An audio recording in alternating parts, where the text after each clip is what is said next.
Hello, it's Hande Begüm Bumin Doyduk. Welcome to Negotiation Techniques Part 6.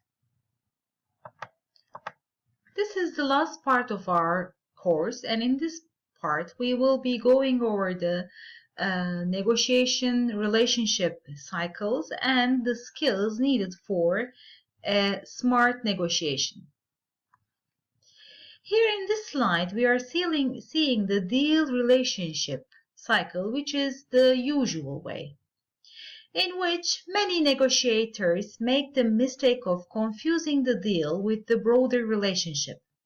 To improve a strained relationship, for example, they may offer a concession on price, or to gain a price concession, they may threaten to terminate the relationship. But such an approach almost always backfires. It creates an adversarial dynamic. Negotiators withhold information to protect their bargaining positions. That leads to greater suspicion and less creativity, which in turn undermines both the immediate deal and the long-term relationships. So the usual way, as we see in this slide, is first confirming suspicions and perceptions, then in order to confirm them, reducing the risk-taking and creativity, creating low-value deal, reducing the value added here, under-investing in relationship because of the suspicion and so on, and restrict information flow, and this becomes the cycle which results in low value added. A better approach would be, however, to improve the mutual understanding, sharing information about the interests, improving trust and communication, creating valuable options, and expanding the scope of the discussion. A better approach, as stated, is to separate the deal from the relationship.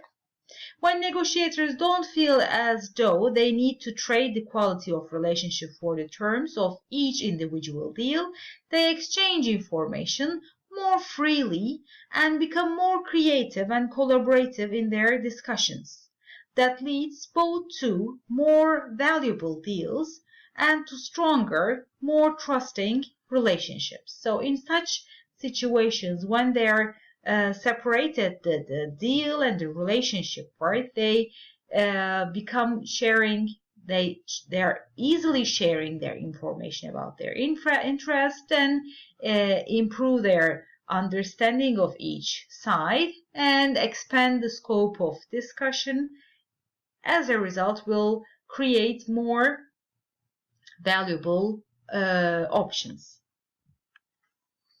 When we talk about negotiation skills, the skills needed for forming smart negotiations, successful negotiations.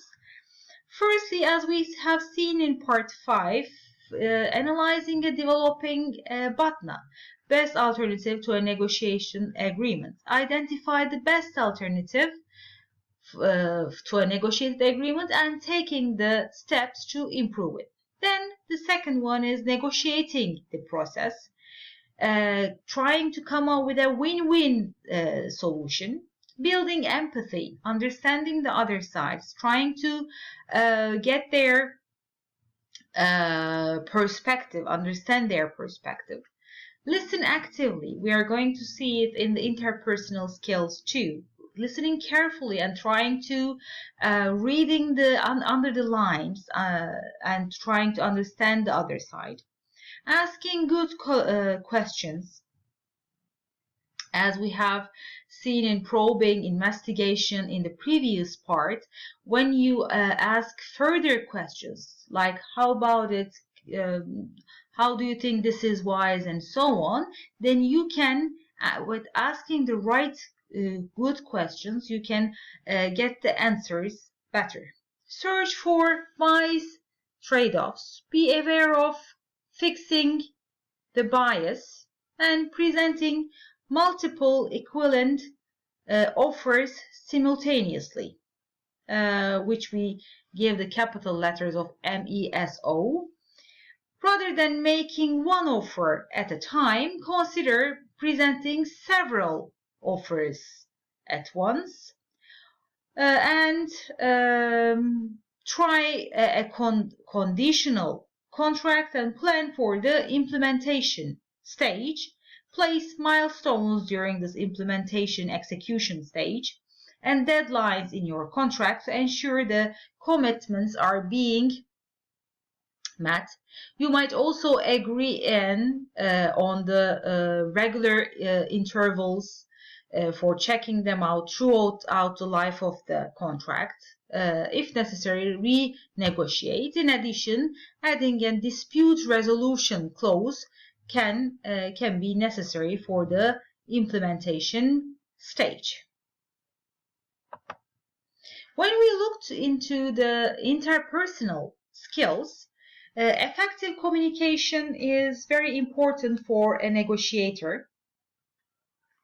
Choosing your words wisely, especially as we had mentioned in part 5, when you are negotiating in cross-cultural settings, it's very important that everyone understands the same thing and your message you're trying to convey is understood in the same way.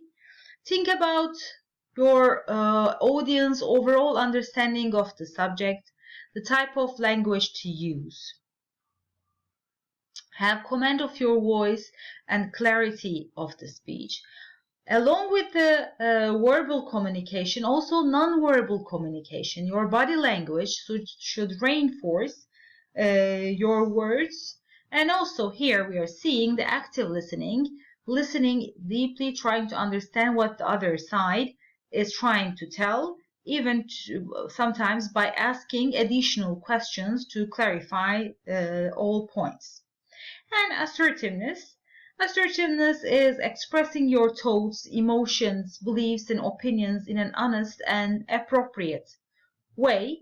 As assertiveness should be encouraged in others, it's also important to remember that we should always respect thoughts, feelings, opinions, beliefs of other people. Assertiveness allows individuals to assert their personal rights without undermining the rights of the others. It's considered a balanced response, being neither passive nor aggressive, with self-confidence playing an important part. An assertive person responds as an equal to the others and aims to open in expressing their wishes, thoughts, and feelings. In these 6 parts of this course, the references, the sources used for the presentation are stated here in this slide. Thank you for your participation.